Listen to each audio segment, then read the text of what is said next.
Nerdcast assemble! Stay dandy, baby. Pirates, polar bears, and peril. This episode of Yashahime had all that and more. So let's go ahead and break down the next exciting episode of the series. And this one right here was pretty freaking tops. Not only did we get great character development, action scenes, but also the introduction of a brand new character, as well as the formal introduction of the main antagonist of the series, Kirinmaru. And you know what? He looks pretty freaking awesome. So let's talk about him and all of the major highlights of the latest episode of Yashahime. I really loved this episode a lot for a number of reasons. It's always great to see new characters and a lot of great action scenes, but I love that this one finally tied into that first episode of the series where Towa was seemingly captured by the Shogun as well as the multi-eyed owl Yatsume. All of the events behind that are revealed in this episode, and they're also expanded upon, which made me appreciate the first episode all the bit more. But this one right here had a number of really great standout scenes, so let's go ahead and break them down. The beginning of the episode actually shows that Towa is continuing to train to be a demon slayer. She's actually working alongside Setsuna and Kohaku and the other demon slayers, and they actually end up taking down this massive monster at the beginning, basically showing us that Towa is getting a little bit better at being able to sense demonic energy, which in this world is kind of crucial if you want to survive.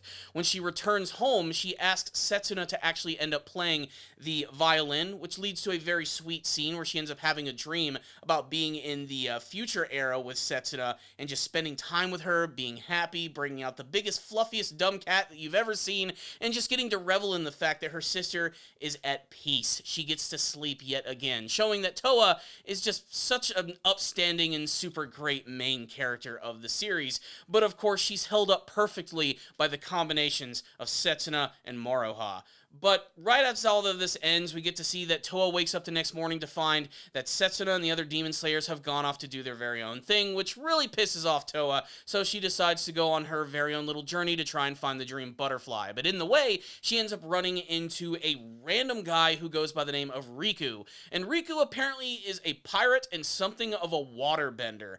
I don't know what the deal is with this character. He's clearly very mysterious and they don't want us to know anything about him quite yet, but I have a personal theory that he might even be connected to the main villain of this series. But essentially what's going on here is that he meets Towa. He's fascinated, one, by the way that she looks, considering her some sort of samurai princess, and they end up having a small little picnic together. It's clear that he has some sort of ulterior motive because he actually ends up leaving this sword behind to let Towa keep. However, this is a sword that was stolen, which ends up getting the attention of the Shogun and the samurai, and that's actually how Towa ends up getting captured by all of those people. Now, there's a lot of important scenes during this moment, like the fact that, one, Riku is not a normal pirate, the fact that he can use some form of magic. He has these earrings, which he only has to tap, which allows him to manipulate water in a number of different ways. And this could be a rainbow pearl, it could be some sort of weird other magical object. The point is, they want to establish that Riku himself is not a normal pirate, and he's clearly trying to get Towa in trouble, and I don't know why all of this is actually happening, but it could be directly connected to everything that's going on with Kirinmaru. So let's go ahead and talk about him. There's a great scene and towards the beginning of the episode where you get to see this massive ship is out on the ocean, and this is where Kirinmaru likes to hang out. And we get our very first look at his character, and he looks awesome. Basically, he's decked out from head to toe in this really kick-ass looking samurai armor. He's got long, flowing, dark red hair, and he also seems to be wearing some sort of weird dragon-like mask, which of course is obscuring him because they want to keep him mysterious and everything, but he just exudes so much coolness. That's what I just really love about his character. He seems to have a lot of confidence in terms of what his actual power is, to the point where the current conflict that's going on doesn't even really seem to mean much to him. He is met by one of his followers, one of the four perils, Kyuki, who decides that she wants to personally go after the three half-demon princesses, and this is going to involve her summoning one of her underlings, which is a giant freaking polar bear demon, which is just weird. I don't know why it's weird. It's just we've never seen a demon like that in the Inuyasha series, but it's really, really fun to see, and it actually ties directly into the first episode of the series, where when Towa was captured, Moroha and Setsuna decided that they were going to try and find her and go after her, but on the way to this place, they end up running into this massive polar bear creature that they're going to have to take down. But what's interesting is that this polar bear is actually something of an apparition, which is being controlled by its real body, which is basically just a tiny, cute little polar bear, which just so happens to be hanging out in the same place that Towa is the entire time. So we get to see a conflict that never happened before with Towa and Moroha and frickin' Setsuna working together to take out this massive polar bear demon before they're reunited and they go after Yatsume. And it all really works really well. It's just strange and crazy. The other big implication from a lot of this is that Kyuki, while she is working directly under Kirinmaru, seems to want to supersede his power. She seems to want to reclaim the throne of demonic energy for herself. She wants to be the head honcho. So it lets us know that a lot of these people that work directly under him are probably not doing it of their own accord. They're probably doing it because they have no choice, a la what Naraku did with a lot of his followers in the previous series. He's so powerful that they just have to find a way to somehow overpower him. So again, you know, the whole power scaling thing, that's what's going to be going on in this series. But man, I just want to talk about Kirinmaru a little bit. He doesn't even do anything in this episode aside from sit around and eat grapes, but man, there's just something really awesome about his character. So, what's the rundown on this episode of Yashahime? This one was a really exciting episode, if only for the introduction of some really major characters and lots of really cool action scenes. I mean, everything in this episode just simply worked.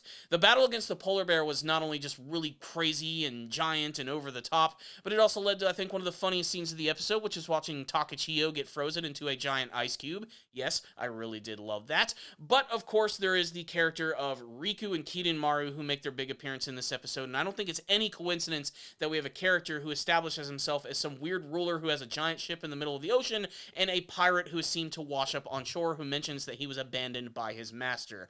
There is clearly some sort of a connection between these two characters, and if there isn't, well, color me surprised. I just have a feeling that Riku is going to somehow be connected to Kirinmaru, or at least his group in some form or fashion. Just the fact that he's not a normal pirate and that he can use some weird magical water-like abilities leads me to believe that he's probably going to be a little more important than they're actually letting on. Not to mention, he could have been sent directly by Kirinmaru or someone within their group to try and make all this bad stuff happen to Towa. That could be the potential of what's going on here. But for the most part, this was a good episode, which again is continuing to build up the character of Towa, seeing her go through her very formal training of wanting to be a competent demon slayer, being able to sense all of that demonic energy, and you get to see it a number of times in this episode, whether it's the training sequence at the beginning or her being able to find the real body of this polar bear demon Fubuki, which would allow Moroha and Setsuna to actually end up taking it down. And again, I love how it tied directly into the first episode of the series. I was wondering when they were actually going to get to that, and I'm glad they got to it now, because I'm really ready to see where the rest of the story is eventually going to be headed. But so far, I'm loving it. This was another great and super awesome episode of Yashahime, which had so many great character moments, lots of cool action, new characters, and come on, Kirinmaru just looks so freaking awesome. I love the look of his character so much. I can't wait to see him in action to see how real powerful he really is, how he compares to, say, Sesshomaru or Inuyasha, as he is basically on the same plane of power as they are. So yeah, the hype is really real for what's going to be happening next. So that's my thoughts on the episode. I thought it was really good. Again, production value wise, more of what you would expect from the rest of the series. Still nothing too crazy, but still pretty good for the most part.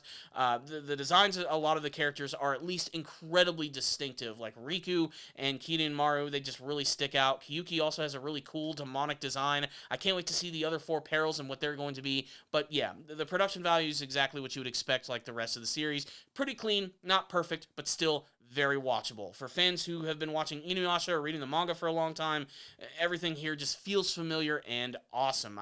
It makes me wonder if Rumiko actually like approved of a lot of the designs of these characters or even helped in creating all of them. I know she had a hand in at least creating the three main leads, so when it comes to the villains and everyone else, I just wonder. But they do feel like they fit in the world of Inuyasha, now the world of Yashahime. So I loved this episode. To me, it's a 5 out of 5. Some of the moments were repeated from the first episode, but again, I think that was necessary in order to tie it into that moment. So yeah, anything I had negative about to say for this episode would basically be nitpicking at this point. So you heard my thoughts about this episode. I want to hear yours. Make sure to sound off in the comment section below telling me what you thought about the latest episode of Yashahime. What about Riku and Kirinmaru? Do you like these characters, their designs? Do you think they're connected? What do you hope to see from the future of the series? Give me your thoughts, your theories, your hopes, and your dreams for the future of Yashahime. Thank you so much for watching this review. Please make sure to subscribe to the channel for more videos just like this one. If you did like this video, use your water manipulation magic to hit that like button.